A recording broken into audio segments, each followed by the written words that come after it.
Hello everyone. Welcome back to Coffee Break with TRANSFAC. My name is Alexander Kell, and today we will be looking at new features which we have with the new release. Okay, so let me then go straight to the presentation. And here what you see is our website, geneXplain.com. All right, so here in this new section, you see this is an announcement about a new release. Let's have a look at what do we have today. So we have several products, and so these are geneXplain platform, TRANSFAC, of course, and in respect to TRANSFAC, basically this time we were just as usual increasing statistics of TRANSFAC. So that was a usual increase which we get. And if you look now, for instance, into this matrix number, so currently we have 10,706 position weight matrices collected from different papers and from other databases, and basically we are trying to be comprehensive to cover all available matrices which are available. So I hope you know what is a matrix, but if not, I will quickly explain maybe in the meantime. You also see information about transcription factors, how many of them, factor interaction, and other things. And also there are other databases like TransPro. We actually document known positions for transcription and start sites and basically promoter regions for different organisms. You can see here. And also we have this small database, which is called TransCompel. It's a very interesting database about composite elements and their interactions of transcription factors while they are binding to the target sites. All right, so the next databases are TransPath and HumanPSD, and we'll talk about that in a moment in more details. Today I want to basically explain a little bit more about TransPath. Actually, for the last half of a year, we were mainly talking about TRANSFAC, site prediction, and analysis of gene regulation and analysis of promoters.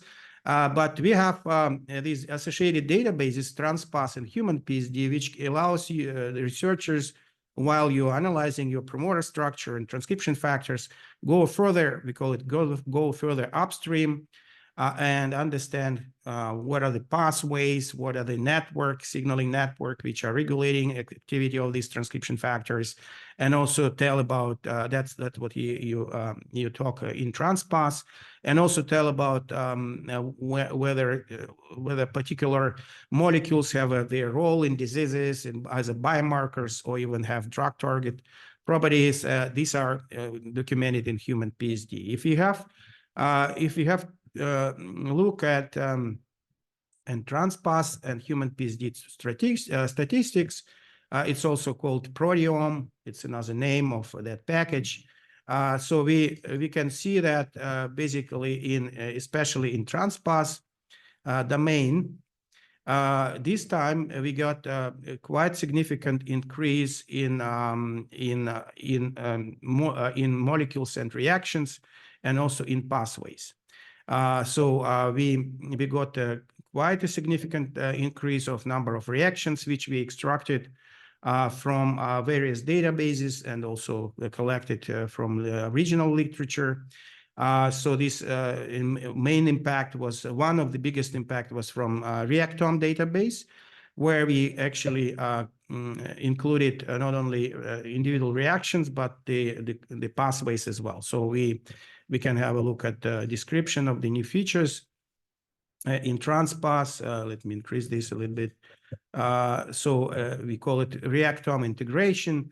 So basically around 1,300, bit more of human pathways are now in TransPath, and this number of reactions also extracted. And now I want to explain a little bit what I'm talking about, like, pathways, reactions, molecules, all these abbreviations is a little bit, important to understand.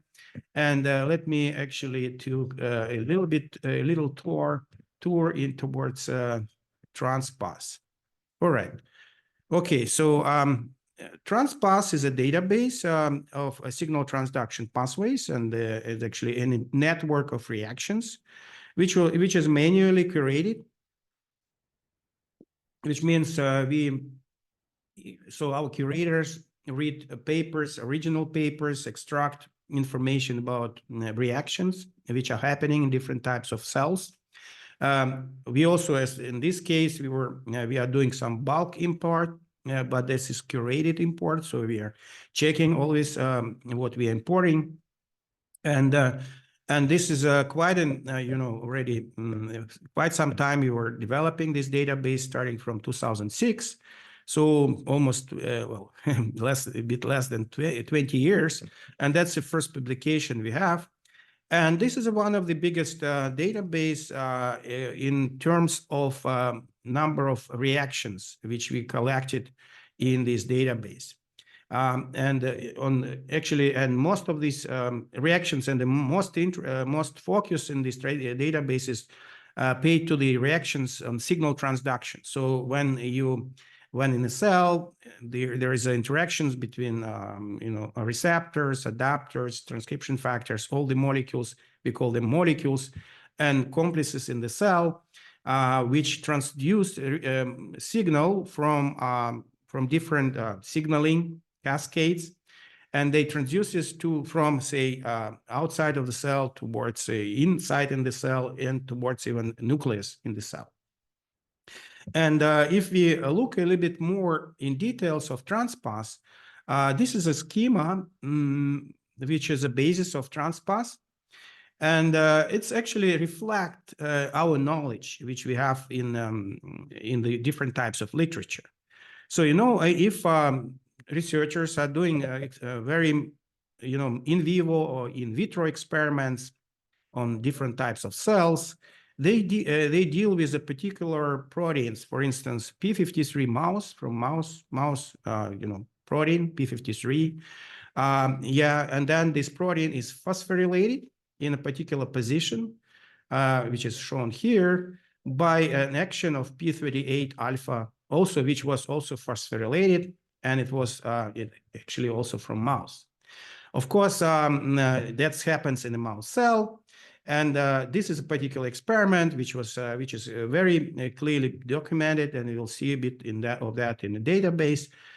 Which type of cell, what is type of interaction, and so forth. What is the type of evidence, like what kind of experiment was done to maintain this evidence. And we call these reactions as molecular evidence reactions. So each of that reaction is one molecular evidence which is taken regularly from one paper. But then, you take from different papers, this more or less the same reaction, maybe happening in different organisms. For instance, this is in one paper shown it in mouse, another in human. In the third paper, actually, they took also again in mouse, but maybe they didn't show exact position of phosphorylation, and that in that case, since we taking information from the paper as it is, we are just drawing here, okay, that's a phosphorylation in general.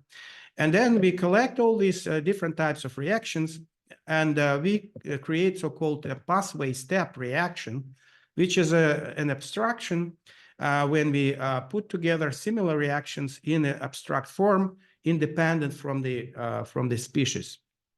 And of course, this has to be, bound by a certain type of species. For instance, this type of reaction may be, important for mammals, but in other type of big families or organisms, it maybe never happens, like in bacteria, for instance. So it's bound by a particular type of organism, but we call it also, it goes on an abstract level, and it's called a pathway step. And there is another abstraction of that level, which is called semantic projection. And that's already something which also, taking into account in other databases like Reactome. or even in general standards like systems biology graphic notation standard, where this type of reactions are clearly separated. This is called mechanistic type, when we have products and we have enzyme, like p38 alpha is an enzyme, and then the output of that reaction. And in a semantic projection, it goes like in a very abstract way. So it's saying that p38 alpha is actually activating p53 by doing this reaction. All right, so that's in all these reactions. Of course, we collect these original reactions from original papers. We are building these pathway steps by ourselves, and also building some semantic projections by ourselves. But we also can get some of those and quite many of those reactions, like on semantic projection level, from some review papers. You know, these very nice classical reviews where it shows this activate that activate that, and this kind of semantic representation is shown, is put then into the database in form of reactions. So each of that called reaction. But to represent all these, we need actually quite a particular hierarchy of the molecules. We call them molecules. Basically, a molecule is anything which plays a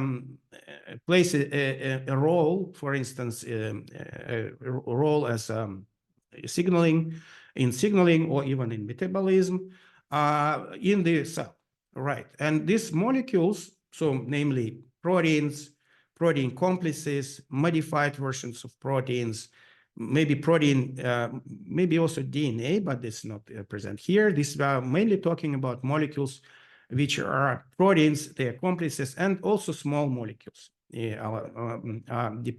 described here. And there is a hierarchy which we need to describe all these reactions, how we got them from the literature.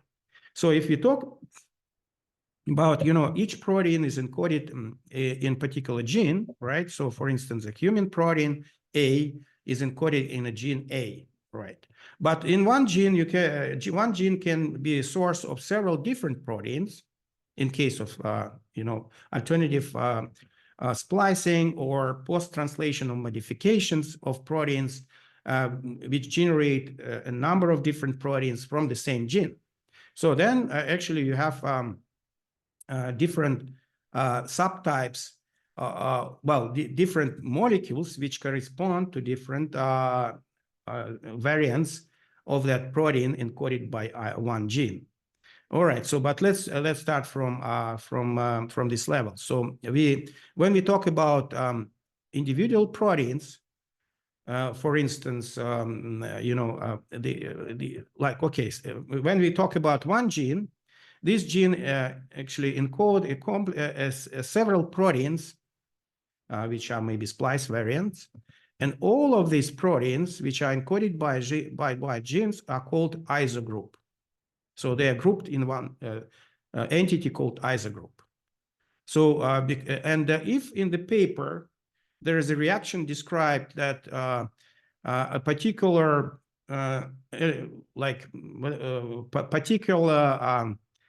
set of proteins, we don't know which one actually is activating a certain reaction, then we put this in our database as an entity called isogroup. All right.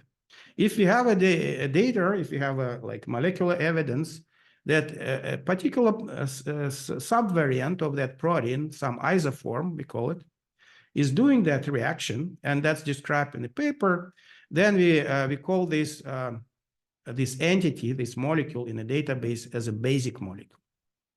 All right. And then above of that, you can have families. For instance, in the review paper, it says P38 as a family is actually activating another proteins. And then we put this reaction in the database, but then this entity is described as a family. And we know that this family is actually consists of those family members, and which means this reaction is projected into family members. Not always, but if we have it there, it allows us with a certain assumption to assume that this reaction is projected to the level of isogroup or even to the level of basic reactions. So that's quite a theory, but all this we need to do to describe exactly how we get the information from original papers. Sometimes we got them on a level of basic proteins when people are carefully describing and doing experiment using a particular protein form, but sometimes they don't actually show it, or they don't. The reaction is not specific enough. The evidences are not specific enough to tell which kind of protein is doing that. Then we are not throwing this away, this type of reaction or type of evidence. We are putting it in a database and by describing this in abstract way. Okay, that's about the proteins, but there's much more complexity of things which are going on in the cell. For instance, they are complexes, and one complex of two proteins can act as an entity in a particular reaction. For instance, one complex of transcription factors c-Jun and c-Fos is acting as AP1 transcription factor as a complex. Or there are many other complexes you will see today in the pictures, which are actually doing certain things as a complex. So then we create an entity in a database for that complex. And in case, if we know the components of the complex to the detailed variant, to the details of their basic isoforms, then we describe this. But if you know only the components of the complex on the level of families or level of isogroups, then we create another entity for that complex. And the same thing is done on ortho level. Ortho level means independent from the species. All right, so here we always do on human level, or dependent on mouse level, on rat level. And here, in addition, we have the same sort of abstractions, molecules on the ortho level, so which means, for instance, P38 independent from the species, it's ortho molecule, and we know, and taking from some papers, from some review articles, that independent of the species, which means in all the species which this ortho level describing, this reaction is happening. And of course, don't forget about different types of modifications of proteins, like, for instance, phosphorylation. As you can see, we've seen before, we can here either know exactly the position of phosphorylation, we know exactly how many phosphorylations happen into particular proteins. That's maybe described, and that's point of study. But many cases, we just know it is phosphorylated, and it's doing that in a phosphorylated form. And in such a case, we should abstract the different types of modifications into more abstract level. All right. So I hope this is more or less clear. If not, please put your questions to Q&A. And okay, and let's that's like a theory, but let's have a look at one particular data set, and it's about cardiofibroblasts. Why I'm showing that? Because this type of data I want to now show to you is generated in rat, not in human. And one of the new feature which we actually announcing today, and let me show it to you again. It's a tool called Match Suite, and this Match Suite is associated with TRANSFAC database, and it's now extended to human, mouse, and rat. So before we had just for human this program, so you can predict binding sites for transcription factors with a easy interface, and you will see it today. And we had the restriction before for human, but now we extend it to mouse and rat, and we also add some more functionality to it, and you will see it today. And I want to demonstrate it on one example of one data, which is coming from that story. So actually, just again, I want to show this picture. It's from a Nature review paper. It's not something we draw ourselves, but in review, they described it very clearly.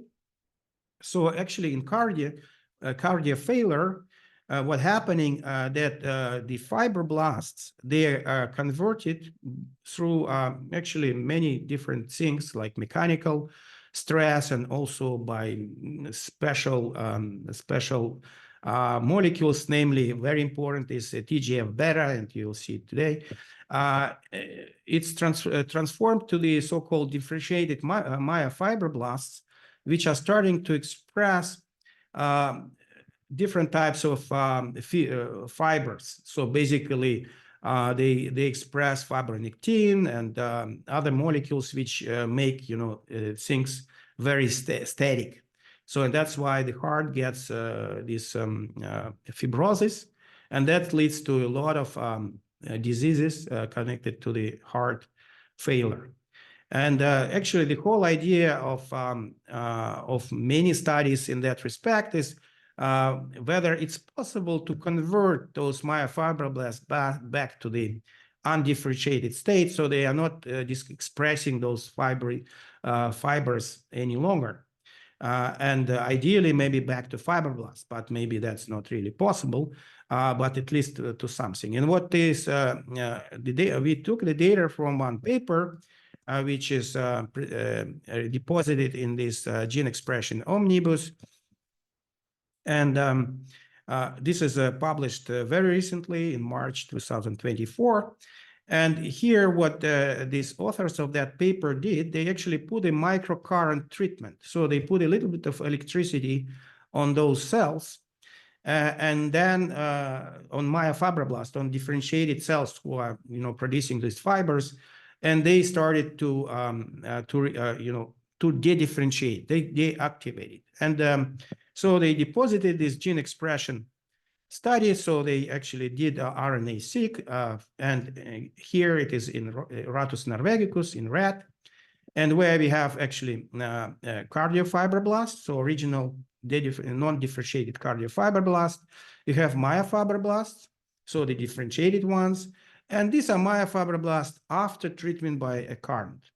And what we want to compare these guys, so after treatment to the before treatment, and see what's happening with those genes, which genes are upregulated, and maybe we can understand the mechanism why they are upregulated or why they are downregulated. So, but to analyze that, what we do, we actually take this count data, RNA-seq count data from this paper. We simply actually copy, we copy this link to that data and deposit it in gene expression omnibus. And we will go now to geneXplain platform. But before that, I have a question here. Is there a preference to the type of entities when represented in a pathway? Do you prefer evidence level entities to pathway or semantic level entities? A very good question. Yeah, let's return a little bit back to what I was talking about. That's an important question.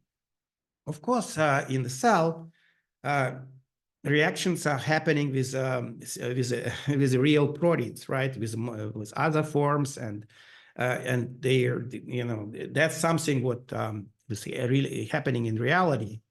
But sometimes we know that from the papers when the researchers were studying on that particular cell type and on a particular protein, and then we have this evidence and we put it in a database. We would prefer this type of evidence, of course. But in many cases, the type of experiment which was done is not able to actually differentiate different isoforms, right, of the same protein. And then we put it in a database. We put it as it is. We put it actually as it is documented in their paper. The point is what we then do with that. So of course, as a data repository, as a knowledge repository, everyone can just browse and see each type of paper, goes to the paper and see what kind of evidence do they have. But for the analysis, which I'm going to show today, when we, for instance, try to build a network which is acting in a particular cell, what we are doing inside our tool, we actually taking these abstract reactions, for instance, which were shown on the level without understanding which kind of isoform is doing that, but we project it to a certain level of degree. We actually give a less weight to those type of evidence, and we put it into the network as molecular evidence, actually, reactions. But they are not those which are taken from the paper. They are predicted from abstract knowledge, which is taken from a paper. And since they are predicted, we, of course, give them a less weight when we do our algorithms and search for build the networks or predict master regulators, which we are going to talk today. All right, thanks for your question, but we are coming back now to this data. So what we are going to do, we're going now to the geneXplain platform, and that's I'm not now showing how to log in it, so that was shown many times. So here I have my folder, my project for the coffee break today, and here the let me actually increase the font so you can see better. Here the folder where I could put my data, and what I do actually click on import button, and I put here FTP link, and then actually now this data I imported from that gene expression omnibus entry. So I'm clicking start, so it's unpacking, and now we have this table here in our system. And what you see here is a table of read counts from RNA-seq. So these numbers are read counts. So I guess you know what are read counts. So they kind of showing the expression level of those genes. And as you can see, the genes are in ensemble accession numbers for red. So these are red genes. And now each column is one condition. And here you see 4 conditions of the treatment of the cells by current, by electric current. And here we have fibroblasts, which are our target. We want to differentiate them. So, and there are several steps of doing analyzing this data. Actually, just briefly, if you go here to RNA-seq section, here in the detection of differentially expressed genes, you can actually run here in this section. You can run, for instance, Limma or Limma-Wum or AGR. So I prefer Limma. And you would put here this whole table, select which conditions you want to compare. And this system will calculate for you the log-fold change and p-value and everything. So which I actually did. And at the end, I got this in a separate folder here. And here you see in this subfolder, this is a calculated log-fold changes and p-values and adjusted p-values for 21,000 genes, red genes, when we compared the cells treated by the current versus myofibroblasts. All right. So, and here with the filter, I can filter out the upregulated genes by filtering by adjusted p-value and log-fold change, which I did. And here is a set of 279 genes, which are upregulated upon current, electric current. All right. So and now we want to analyze these genes using our Match Suite tool. Actually, we want to predict which transcription factors are regulating my genes, regulating these 279 genes. Why? Because if I know which transcription factors are regulating my genes, maybe I can understand how the mechanism, what's happening, and maybe find even treatment to shift those cells towards what we want to do. All right. So, and to run the Match Suite, basically you can run it from many places. For instance, here in the beginning, you have this link to start the Match Suite, or here you can actually simply switch to the match suite interface, like I will do now. And here, clicking by start page, you see this match suite interface. And what we are now going to do, we want to analyze these promoters of these 270 something genes, of red genes. And here, that's why we have to select red and click next. And now, since I have these genes already calculated as a gene set, I don't need to upload this file. I need to simply browse this in my projects. I have this my fibroblasts project, and here you see in this folder, I have this this file. I can select it, and you see it's actually copying it from that folder to my working folder. It gives me this additional name, copy one, and now this data set is there. So what I do, I click next.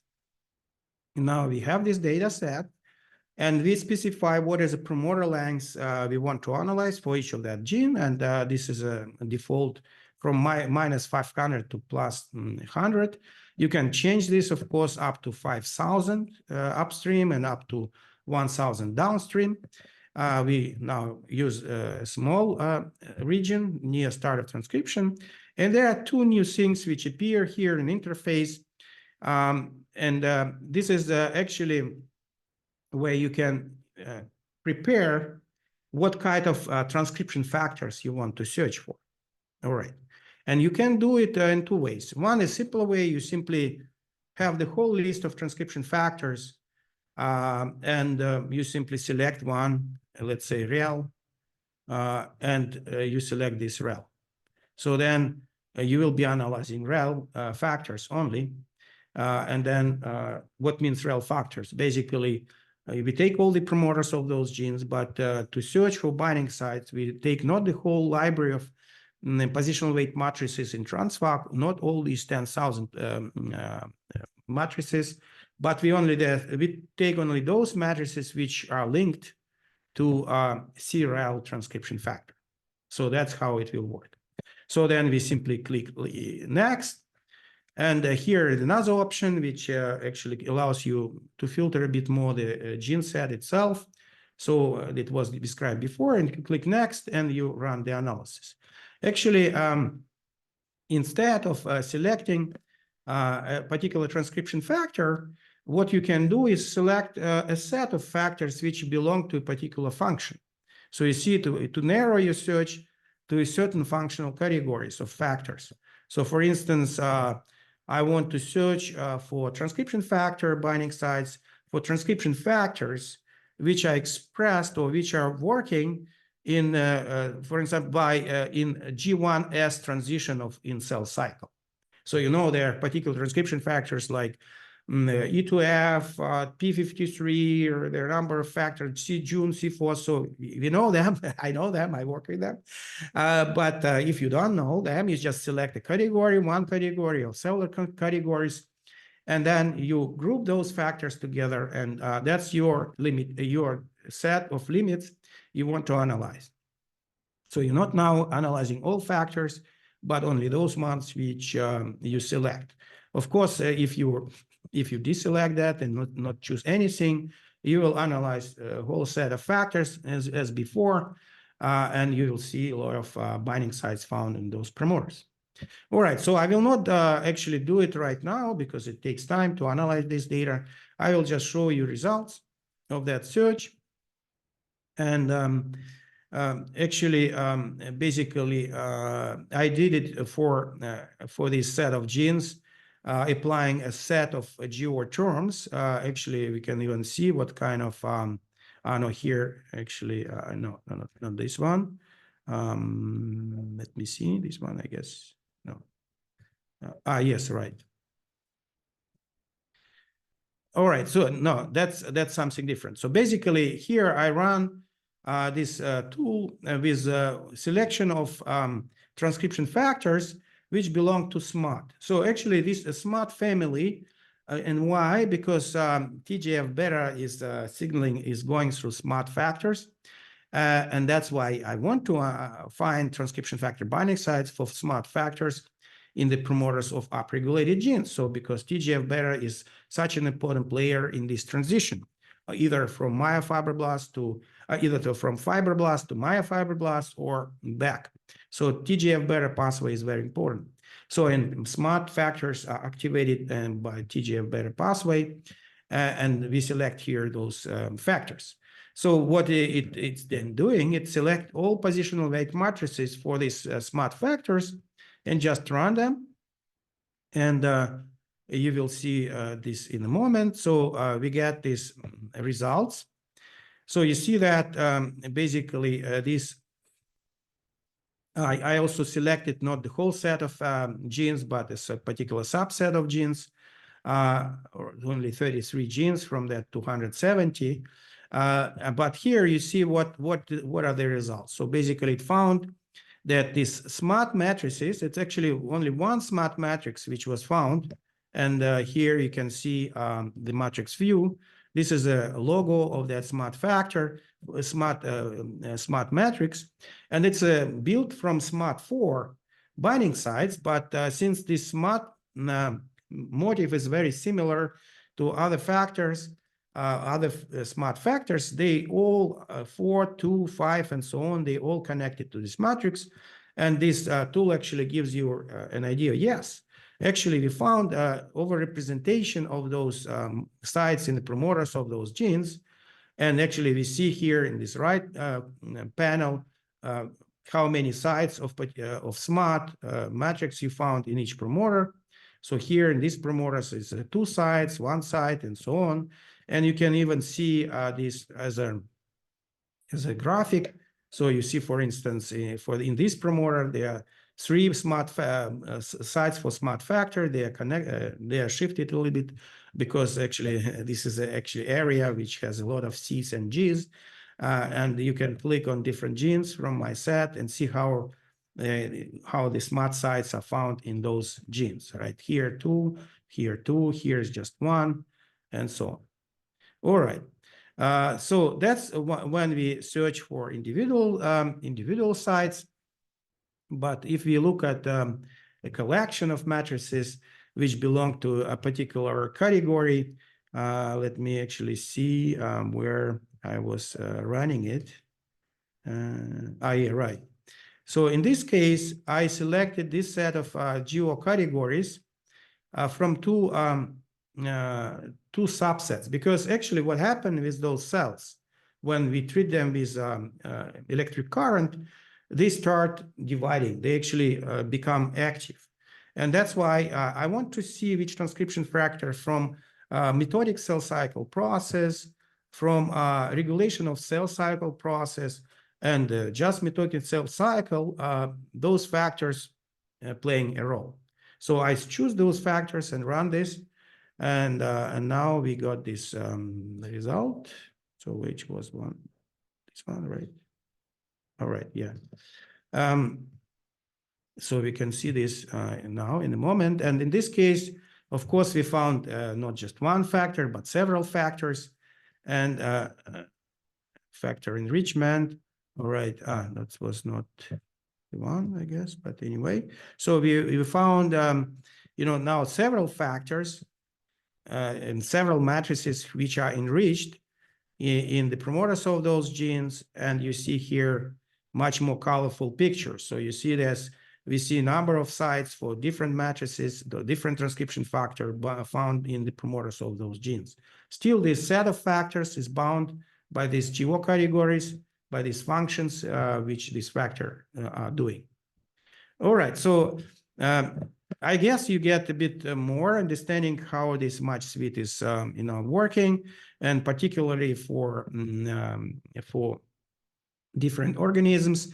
Actually, for human, as it was before, we have now 2 types of analysis. You can do it for a gene set, like we did it before, but also for a single gene, we can select just one promoter of one gene and analyze either one factor binding sites or many factors. And also in case of, In case of human, let me go back. In case of human, we have possibility also to select a tissue which we are working with when we analyze it, right? So for instance, we take a selected gene, we select the same set. Let me go to that set. Okay, that's not human. So let me select the human one. And then you have a possibility either to select your transcription factor by the tissue expression, as it was before, or the same thing by geo categorization. So basically by the function which these transcription factors are doing. So these are two different algorithms. One is selecting factors by tissue and another by the function. All right. Okay, that's something what we have in the Match suite as a new features. Now let's go back to our list of new features which we actually presented. And as I mentioned, biggest impact was in the TRANSFAC database, and that's why I'm showing in the beginning the TRANSFAC database. Let me show it again. So we imported and created a lot of reactions and a lot of new pathways. And to demonstrate those pathways, I choose another set. So let me show it again. So the statistics in the TRANSFAC. So we get actually a lot of pathways from we imported them from Reactome. We also created by manually. So this is again repeating. This is a big new step we have done for this release. But let's show on the example how this works and why do we need these pathways and those reactions in basically at all. And for that, I want to show one example of data. It's actually a very important topic today. Topic about anti-PD-1, PD-L1 therapy. So you know this immunotherapy in cancer domain is very, very important. But there is a problem. Not all patients, actually, it's not. We are not able to treat all the patients. So quite many of them get resistant to this therapy, and there are various mechanisms of resistance. And one, very common mechanism, basically this PD-L1, this ligand is expressed by tumor cells, and these tumor cells are very tricky. If you start inhibiting this PD-L1, the first thing what they are doing, they just express them more. And there's actually pathways which are leading to more production of PD-L1 proteins. Simply you have the cancer cells, they do a lot of other mechanisms of resistance, but one of the important mechanisms is actually increasing expression of the gene which produces PD-L1. And the pathway which leads to that is started from interferon, and there's other possibility to initiate that. And that's part of this pathway was very important for us to document, and we spent a lot of efforts to collect information from various papers concerning this pathway. Let me go now to the database to show these pathways. For that, we simply log in now. And now I go to the database itself, to the search, and let's search for PD-L1. So the PD-L1 is this gene name. Actually, the gene name is CD274. But there are synonyms, and you have to search by a synonym. So now we open this gene. This is a gene which is encoding PD-L1. And as you know, it actually working in the cancer cell, and this is an adaptive mechanism of cancer cell to inhibit T lymphocytes. As I said, cancer cells are very tricky. They found this mechanism for inhibition of the T lymphocytes. And then in our database, there is a number of a lot of information about this gene. For instance, this is the famous disease association, And it's you know, this gene is playing a role as also used as a biomarker in many different cancers, which are shown here, but not only, also in other types of diseases, like in HIV, for instance, it also plays a role. Also here we see the expression pattern of that gene in different tissues. And what we are interested now is to search for, look at the pathways. And here's the pathways which were connected to this gene and documented now in our database. So actually, it's already quite an old entry in our database for interferon gamma signaling. We have even a graphic representation of that data, of that pathway, which was created pretty many years ago. It's a very classical pathway, but now we added by intensive manual curation this PD-L1 activation pathway. And actually, there are two other pathways which are connected to PD-L1, which were imported from Reactor. And so now we have actually 6 different pathways connected to this protein, and 3 of them were curated by ourselves. So the 3 of the others were imported from Reactome under the curation, you know, looking at the levels. All right, so then we have to, we can click on the Pathfinder to look at this pathway in details. And now you will be shocked because what I will do, I will zoom out this pathway. And you see now how many connections and how many molecules are playing a role. And here, what again, just to demonstrate what I showed in the structure of TRANSPATH, like formally, you see here, you see it as in the form of SBGN, Systems Biology Graphic Notation. So there's a special notation committee which described how you should represent different types of molecules in the cell. And for instance, if it's a complex, it's representing in such a way. And if there is a modified form of a protein, it's represented in such a way. If there is just a single protein, it's just like this, left one, and so on. So actually, this is a representation of pathway, which you can simply see how things are connected here. You can give a different form of that representation as well. There we have also a nice, basically representation of different pathways, how they represented in a cell, like which molecules are in nucleus, which molecules are in other components. Maybe I will show it in a moment when we have time. But here, what I want to show that this pathway is not actually ending by these molecules, right? So it's any pathway is in fact our artificial construct. So in the cell, what's happening, it's a complete network, right?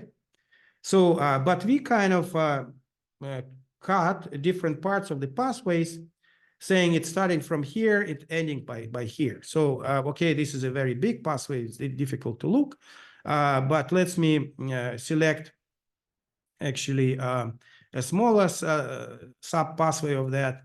And for that, I actually also want to show you another representation of that pathway in the form of this detailed description of the reactions.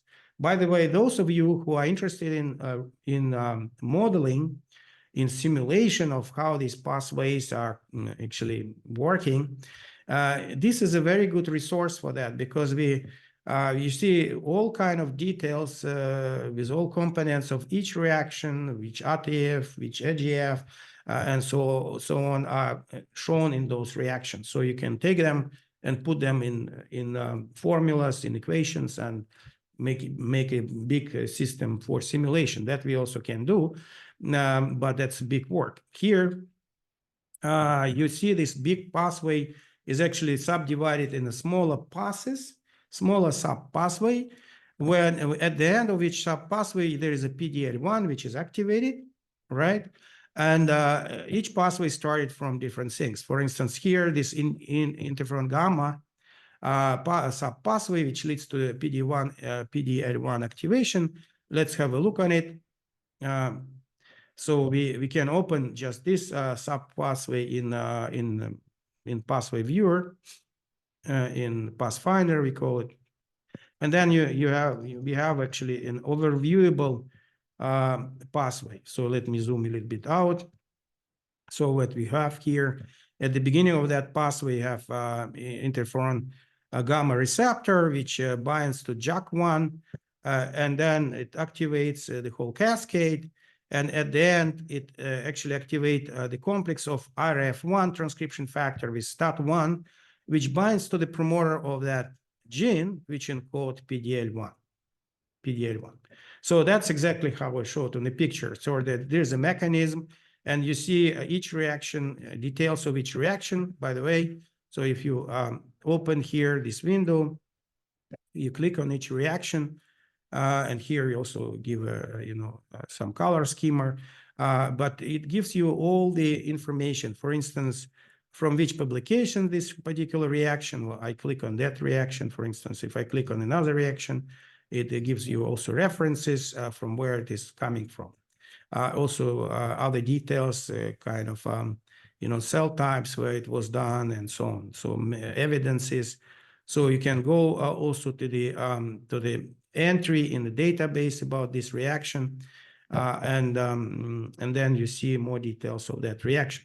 All right. So, but what I wanted to show you a little bit, that these pathways are not ending by those components, right? So, for instance, if you are interested to know what is upstream from JAK1, so you can look at this entry, basically look here, and you see actually information about JAK1, and you can go to upstream reactions, and you see how many upstream reactions are known in a database to JAK1. So which means JAK1 also coming from, not from somewhere, not from anywhere. It also has a certain connection to other events which are happening before. So actually what you can do, you can extend your pathway to any direction. So I took JAK1 and I click on this button and I just add to this pathway other components from the database, other reactions, which are leading to this JAK1 activation. For instance, you see this insulin, interleukin-4, which were before not part of this canonical pathway, which we presented in our database. So, and basically by doing this, you can see that a big power of the network analysis is here. When you not just store canonical rigid pathways in your database, but we store the whole connections. We store all the reactions between the component, which means we can actually do network analysis with these pathways. And that's something I wanted to show you in the last 10 minutes, actually how you can use the power of network construction in the tools. So again, I'm returning back to that picture, and what I was interested in to take a paper, a data when people, again, actually it's in June 2024, it's very recent. In this paper, these authors, actually, they were interested to understand the resistant mechanism to PD-L1 inhibitors.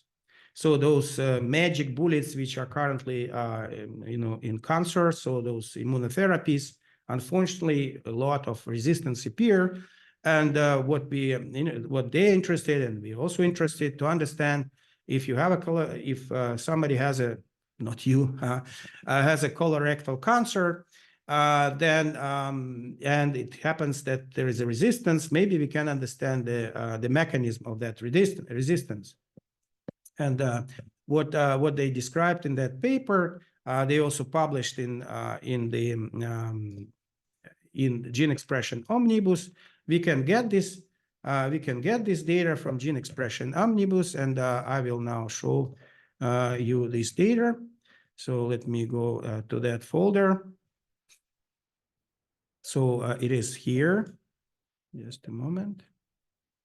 This PD-L1 inhibition. And there was this, they published this data where actually it's now human, it's not rat, it's in human cell lines. Well, actually, it's a primary cells, and they were treated by inhibitor of a particular component of this PD-L1 pathway. This is a EZH2. It's an enzyme which plays an important role in this PD-L1 activation. And when you inhibit it, the cell actually develops a resistance. And then very quickly. And so they have this data, and basically we did the same. We analyzed gene expression in which genes are upregulated and downregulated upon this treatment. And we did it using a tool we have here, and maybe you heard about this. It's called Genome Enhancer. Let me open it for you now. So it's, again, a completely different interface. And so it's a simple interface where you can put your data, and just by clicking on the buttons, it will analyze for you. But, in comparison to MatchSuite, which is just analyzing promoters of your genes, the Genome Enhancer is doing actually the complete analysis. It's starting from original gene counts. It actually can start from also from FASTQ files. But then what you do, you actually you put here the data in this drag and drop box. You go next.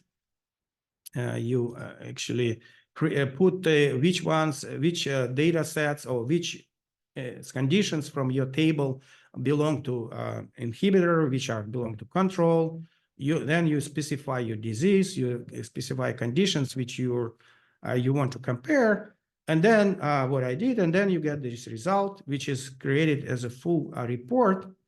And in this report, it gives a lot of insights about those genes which you found upregulated. It also actually builds a lot of graphics and shows what these genes are doing, which pathways they are, and so forth. But what is important for us now, from the perspective of that pathways, is that it's actually building, this tool is building a network from all this data which were collected from over the many years by manual curation. And now also some of those reactions were imported from Reactome or from other bulk papers. All these reactions were put together, and this tool is actually doing several steps. First is takes the genes which are upregulated, then it searches for transcription factor binding sites in those genes, something like the MatchSuite is doing, but it's only the first step. And on the second step, once it found the transcription factors, and you see the SMART factors also playing the role here, although it's a completely different system, but SMART here important, which means TGF-beta pathway is also playing here an important role. And then it looks in this network upstream from this transcription factor until it reaches, we call them master regulators. And you see the interferon gamma is a master regulator of that pathway, of that network. It found it automatically. And actually, PD-L1, it's not here in this list, but it is among the upregulated genes. And this network is automatically constructed and showing these master regulators. And now these master regulators can be used as a drug targets, because here we are talking about master regulators. So those master regulate the resistance mechanisms. If we inhibit those master regulators with some drug target, with some drugs, potentially we can inhibit the resistance. And that's all done by this genome enhancers. Actually, it's doing it by itself. So first it finds those master regulators, and then it goes now using the HumanPSD information about drug targets. You see, it's a list of drug targets which is found, and it actually goes towards the drugs and predicting, giving a certain prioritizing certain drugs like regorafenib. It's a famous drug which is inhibitor of many kinases, but it's quite unspecific, and that's why the drug score may be not very high. But for instance, sunitinib, another inhibitor of kinases, but is with a broader spectrum, has a bigger drug score here, which means it's in that particular in resistance towards immunotherapy. At least in the colorectal cancer, in that particular subtype, this sunitinib may be a good candidate. It's also actually providing predictions of repurposing drug, not from cancer at all, which may be also playing here interesting role, but that's for experiments which people may do then later on. All right, so this way you see how this information which we imported and into our database, and which we increase the database by manual curation and by curation in general, allows us to make reasonable predictions and even find drugs and drug targets in various situations. All right, so I think with that, I want to finish my presentation for today. All right, so I forgot to mention something which we had an announcement. All right, so we actually were asked by many our customers to look also at other tools for predicting transcription factor binding sites. And one of the tools which many people are using is called Homer. So, and in this release, we included this Homer database, Homer software in our release. So, because we know many, I don't know, not many, but some customers which are licensing TRANSFAC, they're using it in different ways, and there's one set of customers who are actually using it together with a Homer software, which is not a bad software. It's a good software to predict transcription factor binding sites, and that's why we thought maybe it's useful to add this software also to our tool collection. And here in the Galaxy section, actually we have this software, and you will see in a moment. And I also run this as an example here on a gene set, which is upregulated genes by treating cells by TNF alpha. You know, Homer predicting binding sites for transcription factors, like the match suite is doing, although this collection of matrices which Homer has is much smaller than TRANSFAC. So, but you can also access Homer from your free account. So once you have free account for the geneXplain platform, the Homer tool is there. So you can apply Homer to your set of genes and at least see the first hypothesis, which is generated by this small but quite reliable collection of matrices which Homer has. You see, I took TNF alpha stimulated HuVec cells, run them using Homer. For instance, actually, Homer predicted TNF alpha. Homer predicted NF-kappa B binding sites correctly in this TNF stimulated, and that's important because that's maybe the one major factor which is activated upon TNF alpha stimulation. But of course, you don't see all other details of regulation of those genes when you consider many other factors. Okay, so it's opening, but you can, in the meantime, you can ask questions. Okay, that's the result of Homer. And what is nice, Homer actually shows you this nice logo plot of the binding sites which it found enriched. It calculates the p-values of the enrichment and the promoters of those genes. As I said, it found NF-kappa B. And it's doing actually this in two different ways, by simply applying known motif, and these are a result of applying known motifs, library of known motifs, which Homer has, or by predicting de novo motifs, and then comparing this de novo motif with known motifs by motif comparison. And in both cases, you see the highest signal is for NF-kappa B rel. All right. Okay. Okay, so any other questions? I hope I showed you everything what you wanted to hear about our new release. If not, just write a question here in chat. If you don't have time now, you can ask us by sending us an email, and also you can register to this tool.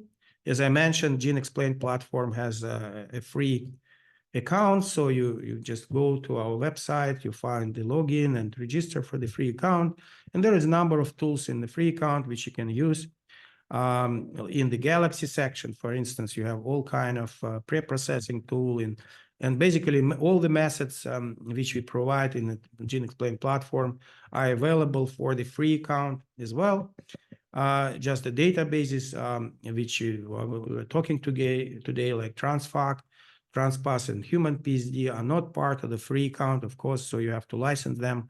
But you have a possibility to work with other databases like Reactome, the same, or HumanSeq, and then you, even with free account, you can get the first glance on the molecular mechanisms of your interest. All right, so I guess with that we can finish the seminar for today. Thank you again for your participation. And again, so send us questions and we'll reply you, and have a nice day. Goodbye.